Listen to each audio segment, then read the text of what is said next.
Welcome to part 5 of 10 in the series of educational videos I've prepared for my students as part of the Research Methods in Communication course. In this video, we explore the results section of a scientific article, a crucial part of presenting your research with precision and insight. This series aims to equip you with a deeper understanding of scientific writing, helping you communicate your work confidently and effectively. For a full grasp of these concepts, I highly recommend watching the other sections available on my YouTube channel. Let's enhance your scientific writing skills together. The results section of a scientific article is where the outcomes of the research are objectively presented, devoid of interpretation. It directly follows the methods section and contains detailed reports of the data collected, often accompanied by tables, graphs, and statistical analysis to support visibility and understanding. This section is crucial for delineating the findings from the hypothesis-driven inquiries made, allowing for transparency and facilitating the reproducibility of the research by others in the field. It sets the stage for the discussion section, where these findings are interpreted and broader implications are explored, keeping the presentation of the results clear and unbiased to ensure the integrity of the scientific process. In summary, the results section of a scientific paper is where the outcomes of the study's data collection and analysis are presented. This part is crucial as it conveys the empirical findings of the research without any interpretation, allowing readers to draw their conclusions or compare them to the interpretations made in the discussion section. The results section in a scientific article is vital for several important reasons. Reporting research findings. Its primary purpose is to report the outcomes of the research according to the methodologies applied. This includes presenting all relevant results, whether they support the hypothesis or ensure the integrity of the scientific inquiry, enabling verification and reproducibility. Detailed reporting of results allows other scientists to verify findings by replicating the study. This is fundamental to the scientific process, as reproducibility helps validate the reliability of results and ensures that conclusions are not based on anomalies. Foundation for analysis and discussion. The data presented in the results section serves as the foundation for the discussion section. Here, results are interpreted, the original hypothesis is addressed, and the broader implications of the findings are considered. Objective presentation.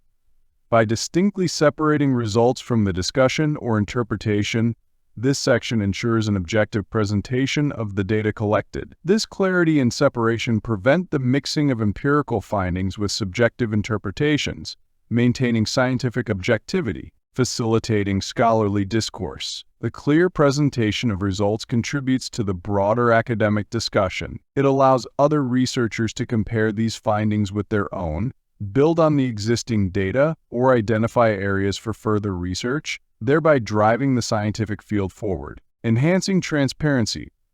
This section enhances the transparency of the scientific process by detailing exactly what was discovered during the research without embellishment or bias. This transparency is crucial for building trust in scientific reporting and for enabling informed decisions in further research and policy making. Overall, the results section is a cornerstone of scientific communication, playing a critical role in the dissemination and advancement of knowledge. The results section of a scientific article is meticulously structured to present the research findings clearly and efficiently. Here are the key elements that typically comprise this section. Presentation of data. The core element of the results section is the presentation of the data collected through the research. This includes statistical outputs, measurements, and any other data points directly derived from the study's methodology. It includes 1. Raw data and process data outcomes. 2. Statistical analyses, including measures of central tendency and variability and inferential statistics. 3. Any observed trends or patterns noted during the study. Visual aids. Graphs, charts, tables, and figures are frequently used to visually represent the data. These aids help to summarize complex information, making it more accessible and easier to understand. Each visual aid should be clearly labeled and referenced in the text. Common types include 1. Graphs such as bar charts, line graphs, and scatter plots. 2. Tables that summarize data and show exact values. 3. Figures like diagrams or photographs, especially in experimental or observational studies. Textual description. Besides visual representation, detailed textual descriptions are provided. These descriptions highlight significant trends, compare figures, and point out specific values that are crucial for understanding the context of the data presented. A narrative description provides context and details, explaining what the visuals represent, the significant findings noted in the visual aids, and any unexpected results or anomalies. Logical structure. The organization of the results section should reflect the structure of the method discussion to facilitate easy comparison and understanding. Results should be presented in the order that the experiments were described in the methods section. Subheadings can be used to organize results corresponding to different experiments or different aspects of the study. Subheadings. For complex studies, the use of subheadings to organize the results section can enhance clarity. Subheadings can be based on specific experiments, types of analysis, or data sets within the study. The results should directly address the research questions or hypotheses stated in the introduction by clearly stating how the results relate to each hypothesis, and providing data that supports or refutes each hypothesis. Objectivity. The results section should strictly report what was found, avoiding interpretation, speculation, or bias. Interpretations and implications of the results are reserved for the discussion section. No interpretation of the results should be included in this section. Descriptions should be straightforward and factual, avoiding any bias or speculation. Statistical significance. When applicable, the statistical significance of the findings should be clearly stated, including p-values, confidence intervals, and other relevant statistical tests. This information is vital for understanding the reliability and applicability of the results. Reproducibility. Details sufficient for reproducibility should be included, which means 1. Any researcher should be able to replicate the study based on the described methods and the presented results. 2. Ensuring that all necessary details, such as experimental conditions and statistical methods, are clearly conveyed. Reference to study objectives or hypotheses. The results should directly address the research objectives or hypotheses outlined in the introduction or methodology sections. This link helps to reinforce the relevance of the findings in the context of the overall study. These elements collectively ensure that the results section provides a clear, precise, comprehensive, and unbiased presentation of the found data, which is essential for the reader's understanding and for supporting the subsequent discussion and conclusions of the scientific study. This section is setting the stage for interpretation in the subsequent discussion section. Writing the results section of a scientific article effectively requires a clear, concise, and methodical approach to ensure that the data are presented accurately and comprehensibly. Here are detailed guidelines on writing style and structural considerations for this section. Clarity and precision. Use clear and simple language that directly conveys the findings. Technical terms should be used appropriately, but the overall language should be accessible to readers from different backgrounds within the field. Clearly present data with exact figures, measurements, and statistical values. Avoid vague qualifiers like small or large. Objectivity. The results should be presented in a neutral and objective tone, avoiding any interpretation or subjective bias. Statements should be data-driven and factual. Only discuss what the data show, not what they might imply. Interpretations and implications belong in the discussion section. Consistency. Present the results in the same order as the methods and experiments were described. This logical sequencing helps readers follow the flow of the study without flipping back to earlier sections. Use the same units and terminology throughout the section for consistency. If different units or terms are necessary, explain the reason and provide conversions if applicable. Use of visuals. Utilize tables, graphs, and figures to visually summarize and support textual data. Ensure each visual element is 1. Clearly labeled and numbered. 2. Referenced and discussed in the text. 3. Accompanied by a descriptive caption that explains what the visual represents. Place visuals close to the corresponding text, where they are first mentioned to facilitate easy reference by the reader. Statistical reporting. Clearly state the statistical tests used, the significance level, for example, p-value, and other relevant parameters, for example, degrees of freedom, confidence intervals.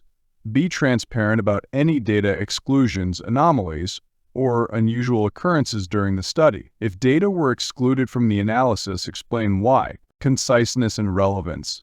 Only include results that are directly relevant to your research questions or hypotheses. Avoid diverging into less relevant or tangential data. Avoid repeating the same information in text and visuals. Refer to the visual and provide commentary without reiterating all details. Logical structure. Use subheadings to organize complex data or results from different phases of the study. This helps compartmentalize information and enhances reader comprehension. If results from multiple experiments or analyses are reported, present them in a sequence that builds logically from one to the next, reflecting the progression of the research. Direct references. When discussing a figure or table, mention it explicitly by number in the text. For example, as shown in Figure 1, or Table 2 illustrates, guiding the reader to consult the visual for detailed data. Tense of the verbs. For reporting results, use the past tense to describe the experiments conducted and the results obtained. This is because the experiments were completed at the time of writing. For example, the experiment demonstrated a significant in. The analysis revealed that measurements showed. Use present tense to discuss the implications of current study findings. Although the main findings are reported in the past tense, when referring to the implications of those findings or explaining figures and tables present in the paper, use the present tense. This approach helps to convey that these findings still apply at the time the reader is going through the article. For example, Figure 1 shows a clear pattern of. Table 3 presents the comparison between. The data indicate that. Maintaining consistent tense within each section is crucial. When describing what the study found or what the results were, stick to the past tense. When interpreting what the results mean within the context of ongoing discussions or current understanding, the present tense may occasionally be appropriate, especially in the discussion section. Adhering to these guidelines will help ensure that the results section is clear, effective, and scientifically rigorous, thereby enhancing the credibility and impact of the scientific communication. Now, let's take a look at an example to clarify the key elements of the results section. The experimental results revealed several key findings regarding the heat transfer efficiency of the newly designed heat exchanger. As shown in Figure 1, the heat transfer coefficient increased by 20% compared to the conventional model. Specifically, the average heat transfer coefficient improved from 400 watts per meter square per Kelvin to 480 watts per meter square per Kelvin at a fluid flow rate of 5 meters per second. Additionally, the pressure drop across the heat exchanger was found to be within acceptable limits, as demonstrated in Table 2. The pressure drop increased by only 5%, despite the higher flow rates, remaining below the critical threshold of 10 kPa. This minor increase suggests that the enhanced design did not significantly impact the overall system efficiency. Key elements of a good results section. Clarity and structure. Present results in a logical order, often following the sequence of your experiments or research objectives. Use of visual aids. Refer to figures, tables, or graphs to support your results and make them easier to interpret. Quantitative data provide precise measurements and percentages to quantify your findings. Context. Briefly mention how the results align with or differ from expected outcomes without interpreting them in depth.